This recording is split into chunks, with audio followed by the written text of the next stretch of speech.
Hi, I'm Jason McAteer and you're watching the Redmen TV.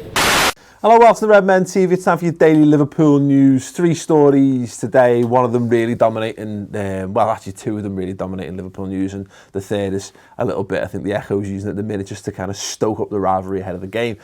The first one, and I may as well start with that first, I guess, is that Chris Smalling has given an interview, which is interesting because I didn't think he was that intelligent, but he...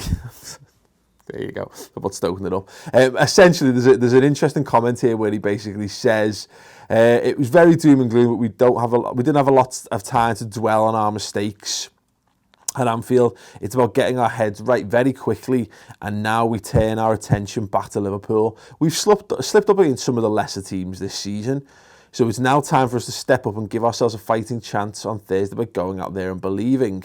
And then the comment of the Echo is Smalling suggesting that Liverpool are a lesser team than Man United.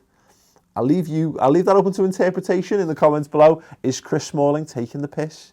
Yes, simple yes or no. If you want to expand, by all means, comments below. The next story I want to discuss, and obviously coming off the back of the last leg of the game, was the Hillsborough chanting by the Man United fans, and the Marouane Fellaini elbowing incident on Emre Can, and the UEFA came out yesterday and said that there'd be no sanctions against Manchester United or Marouane Fellaini off the back of that because they didn't go in the referee's report, so therefore they couldn't do anything about them, which is just the most ridiculously backwards, antiquated, archaic football rules I think I can think of. You know, well, it's certainly up there. There are a few.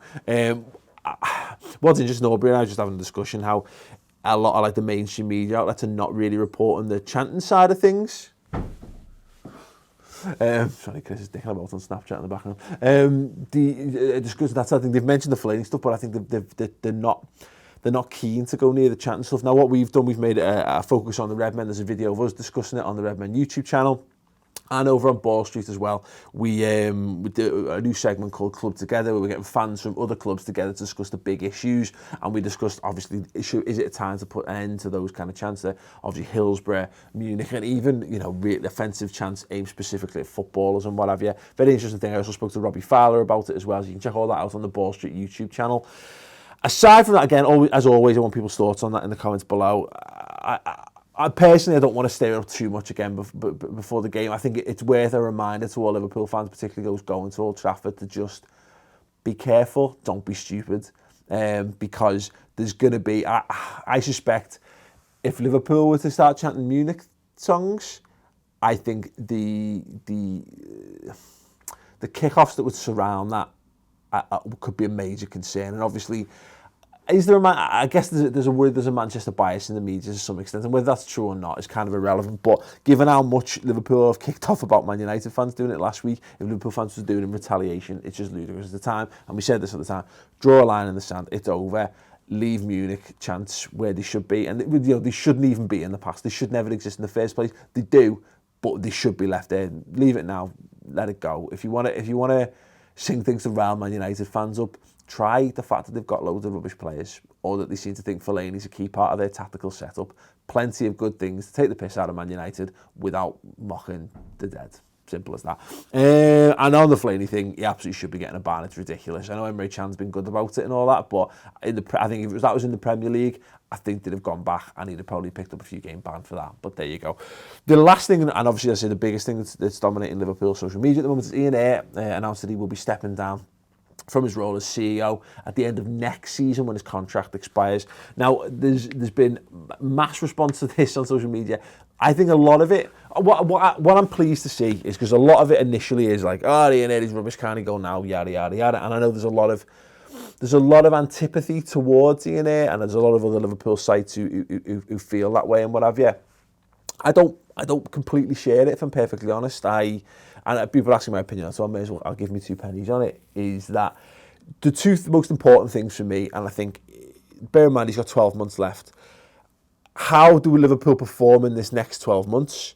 And who do Liverpool get to replace him? And I can't be happy or sad or whatever until I know the answer to that, because, you know, yeah, you can look back over the full tenure of Ian Ayre as CEO, and maybe we'll be able to judge it in 12 months' time and go, okay, well, it was a cataclysmic failure, or even if we had a great season next season, it's not enough to undo any perceived damage from years gone by.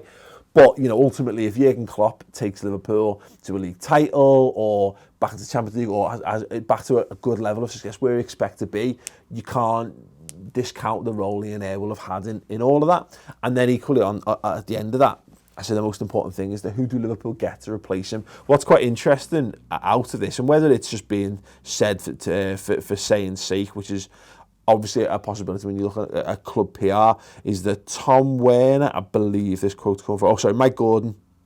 Comment on Ian's decision, principal owner John W. Henry, chairman Tom Werner and Mike Gordon said Ian advised us of his intention to step down as CEO a few months ago. We asked him on several occasions to take some time to reconsider his decision, but had been unable to convince him to remain as CEO beyond May 2017. We will at some point in the near future begin identifying and recruiting a way the success to continue to build on the outstanding foundations which has been laid by Ian. Under his leadership, Liverpool have transformed from a club on the brink of bankruptcy to one of the today enjoys strong financial and operational health. And I think all of that's spot on. Obviously, there is a certain amount of PR spin. There's a certain order degree of like, if someone that you actually personally like and he leaves your employ, you're going to give him a good letter of reference, aren't you? Oh, yeah, he's absolutely fantastic. And you probably would go into a touch of hyperbole to make the case on that. God knows I've done it to people in the past. Any of them watching, you know who you are. They're not going to come out and go, nah, he's rubbish because he's still there for 12 months. I tend to look at it favourably and say, you know, they clearly do like him because there's been so many culls of staff at all levels of Liverpool Football Club that the fact that Ian Ayre survived this long means he's doing something, or that he's well liked, or, you know, in a business sense, maybe he's good enough or whatever, they like him. I think you can look at some of his records and some of the things he's done right and some of the things he's done wrong. I think he gets some of the things he gets stick for, he gets stick rightly for, but because he's been getting stick for certain things, it follows a certain narrative. And when other things go wrong, I think he gets the blame automatically for stuff without people really looking into it. Great example, that's the Konoply-Anchor deal.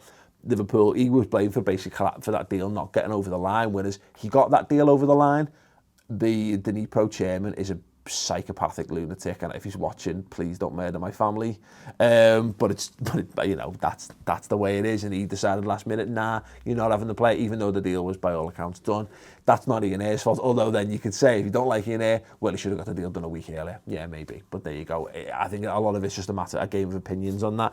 Like I say, ultimately, if we get someone, a genuine football man in who's got like we've done, I think Ian Ayre is almost to CEOs what Brendan Rodgers was to management.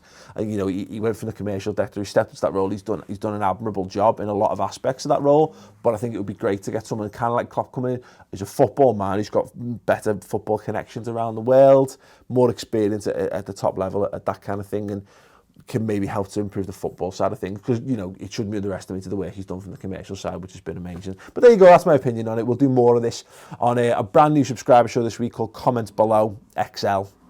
I forgot to mention that on another video we did. Comments Below XL, because we like the format, we like to get your opinions on things. We're expanding it into a full-length show over on the redmentv.com. We're going to be discussing a whole host of topics, particularly Ian Ayre stepping down. So if you've got thoughts on that, leave them in the comments below, and the best ones we'll read out on the brand new subscriber show. I would probably have the free kick against Manchester United, not Old Trafford, at Anfield against Peter Schmeichel, when he looked as though someone had nailed him to the floor.